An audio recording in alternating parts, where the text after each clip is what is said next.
ಲೋಕ ಸಂಗ್ರಾಮದಲ್ಲಿ ಸುಮಲತಾ ಅವರ ನಡೆ ಸಾಕಷ್ಟು ನಿಗೂಢತೆಯಿಂದ ಕೂಡಿದೆ. ಇವತ್ತು ಸುಮಲತಾ ಅವರು ಏನ್ ಹೇಳ್ತಾರೆ ಅನ್ನೋದು ಸಾಕಷ್ಟು ಮಹತ್ವವನ್ನ ಕೂಡ ಪಡೆದುಕೊಂಡಿದೆ. ಬೆಂಬಲಿಗರೊಂದಿಗೆ ಇಂದು ಸುಮಲತಾ ಮಹತ್ವದ ಸಭೆಯನ್ನ ನಡೆಸಲಿದ್ದಾರೆ.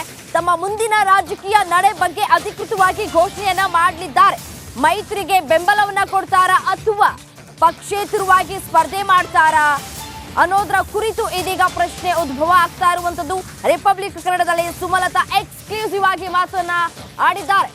ಒಂದು ಕಡೆ ಸಾಕಷ್ಟು ಕುತೂಹಲಕ್ಕೆ ಕೂಡ ಕಾರಣವಾಗ್ತಾ ಇದೆ ಸುಮಲತಾ ಅವರ ನಡೆ. ಇವತ್ತು ಸಭೆಯನ್ನ ಕೂಡ ನಡೆಸ್ತಾರೆ ಮಂಡ್ಯದಲ್ಲಿ. ಇವತ್ತು ಅಧಿಕೃತವಾಗಿ ತಾವು ಯಾವ ನಿರ್ಧಾರವನ್ನ ಕೈಗೊಂಡಿದ್ದಾರೆ ಅನ್ನೋದರ ಕುರಿತು ಅಧಿಕೃತವಾಗಿ ಹೇಳಲಿದ್ದಾರೆ. ಸಾಕಷ್ಟು ಕುತೂಹಲವನ್ನ ಕೂಡ ಕೆರಳಿಸ್ತಾ ಇದೆ. ಮೈತ್ರಿಗೆ ಬೆಂಬಲವನ್ನ ಕೊಡ್ತಾರಾ ಅನ್ನುವಂತಹ ಪ್ರಶ್ನೆಗಳು ಕೂಡ ಇದೀಗ ಉದ್ಭವ ಆಗ್ತಾ ಇದೆ.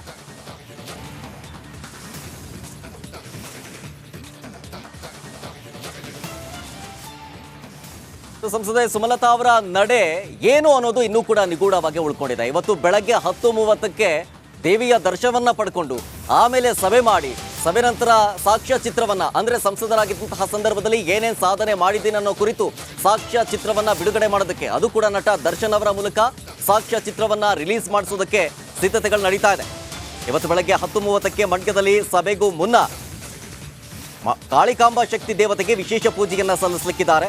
ಅದಾದ ಮೇಲೆ ಸಂಸದ ಸ್ಥಾನ ಅವಧಿಯ ಸಾಧನೆಯ ಸಾಕ್ಷ್ಯ ಚಿತ್ರ ರಿಲೀಸ್ ಮಾಡೋದಕ್ಕೆ ಪ್ಲಾನ್ ಮಾಡಿಕೊಳ್ಳಲಾಗಿದೆ. ಅದು ಕೂಡ ನಟ ದರ್ಶನ್ ಅವರ ಕೈಯಲ್ಲಿ ಸಾಕ್ಷ್ಯ ಚಿತ್ರ ಬಿಡುಗಡೆಗೆ ಸಕಲ ಸಿದ್ಧತೆಯನ್ನ ಮಾಡಿಕೊಂಡಿದ್ದಾರೆ. ಬೆಂಬಲಿಗರನ್ನ ಉದ್ದೇಶಿಸಿ ಈ ಸಂದರ್ಭದಲ್ಲಿ ಸುಮಲತಾ ಅಂಬರೀಶ್ ಭಾಷಣವನ್ನ ಮಾಡಲಿಕ್ಕಿದ್ದಾರೆ. ತಮ್ಮ ಮುಂದಿನ ರಾಜಕೀಯ ನಡೆ, ರಾಜಕೀಯ ನಿಲುವು ಏನಾಗಿರುತ್ತೆ ಅನ್ನೋದನ್ನ ಪ್ರಕಟಿಸಲಿದ್ದಾರೆ. ಇದರ ಜೊತೆಗೆ ಸಂಸದೆ ಸುಮಲತಾ ನಿರ್ಧಾರದತ್ತ ಮಂಡ್ಯ ರಾಜಕಾರಣದ ಚಿತ್ತ ನೆಟ್ಟಿದೆ. ಈ ಒಂದು ಸಭೆಯಲ್ಲಿ ನಟ ದರ್ಶನ್, ಪುತ್ರ ಅಭಿಷೇಕ್ ಅಂಬರೀಶ್, ಹಿರಿಯ ನಟ ದೊಡ್ಡಣ್ಣ, ನಿರ್ಮಾಪಕ ರಾಕ್ಲೈನ್ ವೆಂಕಟೇಶ್ ಇವರೆಲ್ಲರೂ ಕೂಡ ಭಾಗಿಯಾಗಿರ್ತಾರೆ. ಹೀಗಾಗಿ ಒಂದು ಕಡೆ ಎಚ್ ಡಿ ಕುಮಾರಸ್ವಾಮಿ ಅವರು ಮಾತನಾಡಿದಂತಹ ಸಂದರ್ಭದಲ್ಲಿ ಒಂದು ಕ್ಲಿಯರ್ ಪಿಕ್ಚರ್ ಸಿಗಲಿಲ್ಲ. ಅದಾದಮೇಲೆ ಕುಮಾರಸ್ವಾಮಿ ಅವರು ನೇರವಾಗಿ ಕೇಂದ್ರ ಗೃಹ ಸಚಿವ ಅಮಿತ್ ಶಾ ಅವರಿಗೆ ಹೇಳಿದ್ರು, ನೀವೇ ಮಾತನಾಡಿ, ನೀವೇ ಸಂಧಾನ ಮಾಡಿ ಅಂತ ಹೇಳಿ ಗುಲಾಬ್ ಕೊಟ್ಟಿದ್ದಾರೆ, ಕರೆ ಮಾಡ್ತಾರೆ ಅಮಿತ್ ಶಾ ಅವರು. ಹೀಗಾಗಿ ಅದಕ್ಕೂ ಮುನ್ನ ಇವತ್ತು ಮಂಡ್ಯದಲ್ಲಿ ಸಭೆ ಮಾಡಲಿಕ್ಕಿದ್ದಾರೆ. 10:30ಕ್ಕೆ ಅವರ ಸಾಧನೆಯ ಬಗ್ಗೆ ಸಾಕ್ಷ್ಯ ಚಿತ್ರ ಕೂಡ ರಿಲೀಸ್ ಆಗಲಿಕ್ಕಿದೆ.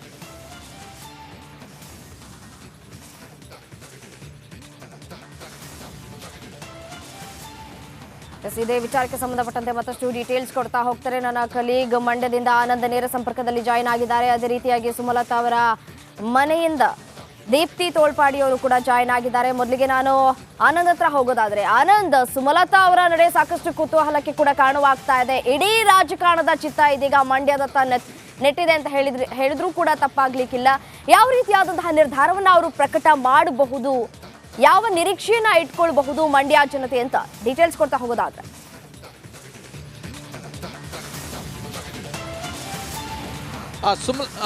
ರಮ್ಯಾ, ಸುಮಲತಾ ಅವರ ನಡೆ ಸಾಕಷ್ಟು ದಿನಗಳಿಂದ ಕುತೂಹಲಕ್ಕೆ ಕಾರಣ ಆಗಿತ್ತು. ಆ ಎಲ್ಲ ಕುತೂಹಲಗಳಿಗೂ ಕೂಡ ಕೆಲವೇ ಗಂಟೆಗಳಲ್ಲಿ ತೆರೆ ಬೀಳಲಿದೆ. ಇವತ್ತು ಮಂಡ್ಯದಲ್ಲಿ ಒಂದು ಮಹತ್ವದ ಸಭೆ ಮಾಡಿ ಆ ಮೂಲಕ ಅವರ ನಿರ್ಧಾರವನ್ನು ಪ್ರಕಟ ಮಾಡಲಿದ್ದಾರೆ. ಸುಮಾರು 10:30 ಸಮಯಕ್ಕೆ ಮಂಡ್ಯಕ್ಕೆ ಆಗಮಿಸುವಂಥ ಸುಮಲತಾ ಅವರು ಮೊದಲಿಗೆ ಮಂಡ್ಯದ ಶಕ್ತಿ ದೇವತೆಯಾದಂಥ ಕಾಳಿಕಾಂಬಾ ದೇವಾಲಯದಲ್ಲಿ ಪೂಜೆಯನ್ನು ಸಲ್ಲಿಸ್ತಾರೆ. ಜೊತೆಗೆ ಅವರು ಮಂಡ್ಯದಲ್ಲಿ ಯಾವುದೇ ನಿರ್ಧಾರ ತೆಗೆದುಕೊಳ್ಬೇಕಾದ್ರೆ ಅವರು ಶಕ್ತಿ ದೇವತೆ ಕಾಳಿಕಾಂಬೆಯ ದರ್ಶನವನ್ನು ಪಡೆದು ಆ ನಂತರ ಏನು ಒಂದು ನಿರ್ಧಾರವನ್ನು ಪ್ರಕಟಿಸ್ತಿದ್ರು. ಅದೇ ರೀತಿ ಇವತ್ತು ಕೂಡ ಕಾಳಿಕಾಂಬೆಯ ದರ್ಶನವನ್ನು ಪಡೆದು ವಿಶೇಷ ಪೂಜೆಯನ್ನು ಸಲ್ಲಿಸಿ ಆನಂತರ ಅಲ್ಲೇ ಒಂದು ಸಭಾಂಗಣದಲ್ಲಿ ಒಂದು ಸಭೆಯನ್ನು ಮಾಡ್ತಾರೆ. ಈ ಸಭೆಯಲ್ಲಿ ಅವರು ಮಾತಾಡೋದಕ್ಕೂ ಮೊದಲೇ 5 ವರ್ಷದ ಅವಧಿಯಲ್ಲಿ ನಾನೇನು ಸಾಧನೆ ಮಾಡಿದ್ದೀನಿ ಅನ್ನೋದ್ರ ಒಂದು ಕುರಿತಾಗಿ ಒಂದು ಸಾಕ್ಷ್ಯಚಿತ್ರವನ್ನು ಬಿಡುಗಡೆ ಮಾಡುವಂಥದ್ದು. ಈ ಸಾಕ್ಷ್ಯಚಿತ್ರವನ್ನು ನಟ ದರ್ಶನ್ ಅವರೇ ಬಿಡುಗಡೆ ಮಾಡ್ತಾರೆ. ಈ ಒಂದು ಸಭೆಯಲ್ಲಿ ಸಾಕಷ್ಟು ಅವರ ಬೆಂಬಲಿಗರು ನೆರೆದಿರ್ತಾರೆ. ಅವರ ಮುಂದಿನ ನಿರ್ಧಾರ ಏನು ಅನ್ನೋದನ್ನು ಪ್ರಕಟ ಮಾಡ್ತಾರೆ. ಈಗ ಒಂದೆರಡು ಆಪ್ಷನ್ಸ್ ಅವ್ರಿಗೆ ಈಗ ತಲೆಯಲ್ಲಿ ಓಡ್ತಾ ಇದೆ. ಒಂದು, ಪಕ್ಷೇತರವಾಗಿ ನಿಲ್ಲಿ ಅಂತ ಹೇಳಿ ಅವರ ಆಪ್ತರು ಹಾಗೂ ಬೆಂಬಲಿಗರು ಒತ್ತಾಯ ಮಾಡ್ತಾನೆ ಇದ್ದಾರೆ. ನಾವು ನಿಮಗಾಗಿ 5 ವರ್ಷ ದುಡಿದಿದ್ದೀವಿ, ಕಳೆದ ಚುನಾವಣೆಯಲ್ಲಿ ಕಾಂಗ್ರೆಸ್ಸನ್ನು ತೊರೆದು ಬಂದು ನಿಮ್ಮ ಬೆಂಬಲಕ್ಕೆ ನಿಂತಿದ್ದೋ, ಹಾಗಾಗಿ ಇವತ್ತು ನೀವು ನಮ್ಮನ್ನು ಬಿಟ್ಟು ಚುನಾವಣೆಗೆ ನಿಲ್ಲೋದಿಲ್ಲ ಅನ್ನೋ ಒಂದು ನಿರ್ಧಾರವನ್ನು ಪ್ರಕಟಿಸಬೇಡಿ, ನೀವು ಚುನಾವಣೆಗೆ ನಿಲ್ಲೇಬೇಕು ಅಂತ ಹೇಳಿ ಪಟ್ಟನ್ನು ಹಿಡಿದಿರುವಂಥದ್ದು. ಇವತ್ತು ಕೂಡ ಅದೇ ರೀತಿಯ ಒಂದು ಒತ್ತಡ ಹಾಕುವಂಥ ಸಾಧ್ಯತೆ ಇದೆ. ಮತ್ತೊಂದು ಕಡೆ BJP ಹೈಕಮಾಂಡ್ ಅವ್ರಿಗೆ ಒಂದಷ್ಟು ಭರವಸೆಗಳನ್ನು ಕೊಟ್ಟಿದೆ, ಮುಂದೆ ಉತ್ತಮ ಸ್ಥಾನಮಾನವನ್ನು ಕೊಡ್ತೀವಿ, ಹಾಗಾಗಿ ನೀವು ನಮ್ಮನ್ನು ಸೇರಿಕೊಳ್ಳಿ, ಅದ್ರ ಜೊತೆಗೆ ಮೈತ್ರಿ ಅಭ್ಯರ್ಥಿಯಾದಂತೆ HD ಕುಮಾರಸ್ವಾಮಿ ಅವರನ್ನು ಬೆಂಬಲಿಸಿ ಅಂತ ಹೇಳಿ ಒಂದಷ್ಟು ಮನವಿಯನ್ನು ಮಾಡ್ಕೊಂಡಿರುವಂಥದ್ದು. ಅದೇ ರೀತಿ ರಾಷ್ಟ್ರೀಯ ನಾಯಕರುಗಳು ಕೂಡ ಅವರ ಜೊತೆ ಮಾತುಕತೆಯನ್ನು ನಡೆಸಿದ್ದಾರೆ. ಇತ್ತೀಚೆಗೆ ವಿಜೇಂದ್ರ ಕೂಡ ಅವರನ್ನು ಭೇಟಿ ಮಾಡಿ ಮಾತುಕತೆ ನಡೆಸಿದರು. ಅದಲ್ಲದೆ ಮೈತ್ರಿ ಅಭ್ಯರ್ಥಿಯಾಗಿರುವಂಥ ಮಾಜಿ CM HD ಕುಮಾರಸ್ವಾಮಿ ಅವರು ಸುಮಲತಾ ಅವರ ನಿವಾಸಕ್ಕೆ ಖುದ್ದು ಭೇಟಿ ನೀಡಿ ಏನೋ ಒಂದು ಮನವಿ ಮಾಡಿದರು. ಇವತ್ತು ಯಾವ ನಿರ್ಧಾರವನ್ನು ತೆಗೆದುಕೊಳ್ತಾರೆ ಅನ್ನೋದನ್ನ ಕಾದು ನೋಡಬೇಕಾಗಿದೆ. ಒಟ್ಟಿನಲ್ಲಿ ಬಹುತೇಕ ಅವರು BJP ಸೇರಿ ಮೈತ್ರಿಯನ್ನು ಬೆಂಬಲಿಸುವಂಥ ಸಾಧ್ಯತೆಗಳೇ ಹೆಚ್ಚಾಗಿ ಕಾಣಿಸ್ತಾ ಇದೆ. ರಮ್ಯಾ, ಏನೋ ಮತ್ತೊಂದು ಕಡೆ ದೀಪ್ತಿ ತೋಳ್ಪಾಡಿ ಅವ್ರನ್ನ ಕೂಡ ನಾನು ಮಾತನಾಡಿಸ್ತೀನಿ. ಬೆಂಗಳೂರಿನ ನಿವಾಸದತ್ತ ಇದ್ದಾರೆ. ದೀಪ್ತಿ, ಮಂಡ್ಯ ಲೋಕಸಭಾ ಅಖಾಡ ಇದೀಗ ಸಾಕಷ್ಟು ರಂಗು ಪಡ್ಕೊಡ್ತಾ ಇದೆ. ಇದರ ಜೊತೆಗೆ ಸುಮಲತಾ ಅವರ ಮುಂದಿನ ನಡೆ ಏನು ಅನ್ನುವಂತಹ ಕುತೂಹಲ ಆಗ್ತಾ ಇದೆ. ಸೊ ಬೆಂಗಳೂರಿನ ನಿವಾಸದತ್ತ ಏನೇನು ಡೆವಲಪ್ಮೆಂಟ್ಸ್ಗಳಾಗ್ತಾ ಇದೆ, ಡೀಟೇಲ್ಸ್ ಕೊಡೋದಾದ್ರೆ?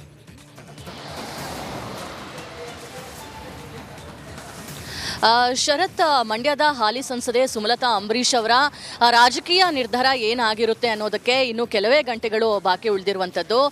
ಕೇವಲ ಇನ್ನೊಂದು ಅರ್ಧ ಗಂಟೆ ಅಥವಾ ಒಂದು ಮುಕ್ಕಾಲು ಗಂಟೆಯಲ್ಲಿ ಬೆಂಗಳೂರನ್ನು ಬಿಟ್ಟು ಸೀದಾ ಸುಮಲತಾ ಅಂಬರೀಶ್ ಅವರು ತಮ್ಮ ಪುತ್ರ ಅಭಿಷೇಕ್ ಅಂಬರೀಶ್ ಹಾಗೆ ಚಾಲೆಂಜಿಂಗ್ ಸ್ಟಾರ್ ದರ್ಶನ್ ಅವರ ಜೊತೆಯಲ್ಲಿ ಮಂಡ್ಯಕ್ಕೆ ತೆರಳಲಿದ್ದಾರೆ. ಮೊದಲಿಗೆ 10:30ಗೆ ಶಕ್ತಿ ದೇವತೆಯ ದರ್ಶನವನ್ನು ಮಾಡಿ ಅಲ್ಲಿ ಪೂಜೆ ಸಲ್ಲಿಸಿ ನಂತರ ಕಾರ್ಯಕರ್ತರ ಸಭೆಯನ್ನು, ಬೆಂಬಲಿಗರ ಸಭೆಯನ್ನು ನಡೆಸಿ ತಮ್ಮ ರಾಜಕೀಯ ನಿರ್ಧಾರವನ್ನು ಪ್ರಕಟ ಮಾಡಲಿದ್ದಾರೆ. ಎಲ್ಲ ಒಂದು ಕಡೆ ಕ್ಷೇತ್ರದಲ್ಲಿ ಅಂದರೆ ಮಂಡ್ಯ ಕ್ಷೇತ್ರದ ಒಂದು ರಾಜಕೀಯ ನಡೆ, ಅದರಲ್ಲೂ ಸುಮಲತಾ ಅವರ ರಾಜಕೀಯ ನಡೆ ಏನಾಗಿರುತ್ತೆ ಅನ್ನೋದು ಕೂಡ ತುಂಬಾ ಕುತೂಹಲಕ್ಕೆ ಕಾರಣವಾಗಿದೆ.